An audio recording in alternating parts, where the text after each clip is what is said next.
Happy Halloween and welcome into 5 on Your Sideline. I am Corey Miller. We got a bit festive for the occasion, as you can tell. While everybody else is celebrating Halloween, though, we are celebrating the start of the high school football playoffs. And we had some of the best area teams in action this week trying to advance. Let's start over on the east side. East St. Louis hosting Plainfield East as the Flyers start their quest for state title number 12. The very first time they touch the ball is on a punt return, and Ronnie Go Miller is only thinking about the end zone. He evades everybody on the field, sprints down the sideline. He's in for a quick 6 East St. Louis points. The very next time they touch the football, this happens. Reese Shanklin airs it out. Indiana commit Cortez Rupert's there for the catch and score. 14-0 East Side. How about one more? Shanklin's going to dump this one off to Amir Tillman, who waltzes right in for another Flyers score. East St. Louis wins big 63-7 to advance over in Illinois. Parkway West hosting Parkway Central in an all-Parkway playoff matchup. Central is going to be looking for a receiver. They're going to be looking for a while and eventually fire to the sideline, but it's going to be West Jet Johnson there for the interception. We're going the other way. And as we go the other way, Longhorn QB Brett Ottensmeyer going to keep it himself. He strolls in for the Parkway West touchdown, 7-0 Longhorns. Great play for West right here. Ottensmeyer finds his receiver, Tyler Turkin, across the middle. He's going to have tons of room to work right up the middle, right into the end zone. That's another West touchdown. Later on, for good measure, they'd score again. Ottensmeyer to Leighton Usry right at the goal line. Yeah, that's good for a touchdown as well. Parkway West gets the better of their rivals from Central to advance with a 49-13 victory.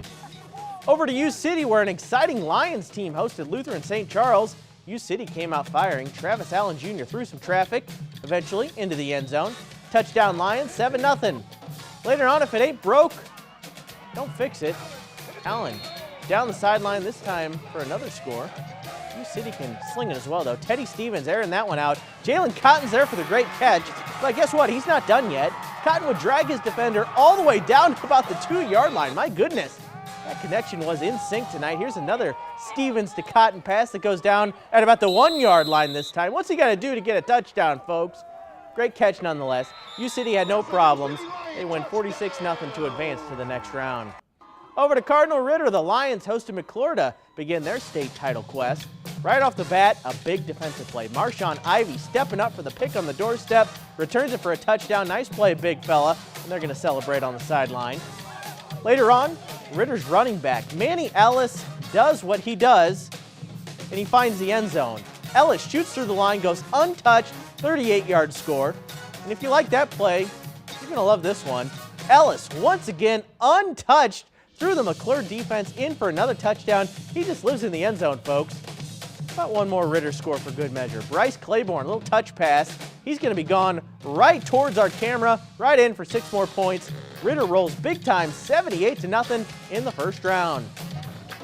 We covered a number of playoff games last night as well. Lindbergh on the road at Oakville first. This game had some awfully big-time plays. First up, the Flyers defense. Jackson Bailey going to pick off this Oakville pass. He's gone down the sideline. That's a pick 6 for the Lindbergh Flyers. Oakville would respond right away, and they'd respond in a big way. Just a few plays later, it's the Max connection for Oakville. Max Bradley airs it out and finds Max Simakaitis, who's going to do the rest. That's a long touchdown catch and run for the Tigers of Oakville. Flyers back on offense. Colby Banger going to air this one out. Carter Holmes is there to give it a soft landing spot for a touchdown. However, Oakville defended home turf with a 19-17 playoff win.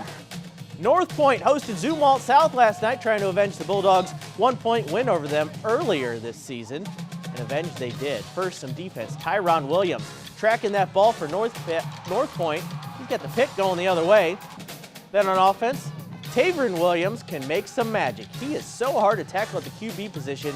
And then if you can tackle him, it's going to hurt too. Nice run, big finish at the end. This run was even better. Williams scrambling around, trying to find somebody. Then he just decides, you know what, I'll do it myself. He finds his lane, goes into the end zone for 6 as the Grizzly faithful are loving it. North Point defense was in the backfield all night long as well. They shut out Zumwalt South 40-0 to advance. Francis Howell at Troy Buchanan is always a good regular season rivalry. We got to see it in the postseason this year. First play from scrimmage, a big one for Hal, as Reed Remington's going to get a big gain, but absorbs a crushing hit from Troy at the end. The Trojan defense would impose their will. Look at how many purple jerseys get in the backfield for that sack. Hal defense held in there for a while as well. They dished out their share of sacks, including this one you're seeing on your screen right now. But Troy was not going to lose at home last night. Carter Dow has had a great career as a Trojan. Nice run on that play to set him up for a second quarter touchdown. Chris Wenger is going to be the one to finish it off. Troy Buchanan moves on with a 42-24 victory over Francis Howell. Hey, the high school playoffs roll on around the area tomorrow as well. Here's a look at some of the teams in action. MICDS and Ladue should be a good one. Highland travels to Freeburg, and Columbia battles the dominant Bree Central Cougars. Speaking of those Cougars and their dominance, Central comes into the postseason with an 8-1 record, and in 6 of those wins, they've allowed 7 points or fewer. Playoff success has become the standard at Central in recent years, with multiple trips to the state quarterfinals. They've learned from those previous postseason experiences and know their home field advantage should help them get off to a strong playoff start this year. I think what we've learned is that, when you're senior dominant, it means a lot of success in the playoffs. And like I said, the last 5 years we've been pretty senior dominant, and this group is no different. We have 27 seniors this year, and these guys have been around for a lot of success, and a lot of them had to wait their turn, not because they were bad football players, but just because of who was in front of them. I would say it compares to some college-like atmospheres, and it's a lot of fun to be a part of, but it's a lot of fun, and it's being overly blessed that it's here for you. And I think our guys understand that, know that, and I think our home record's shown that over the last 5 or 6 years.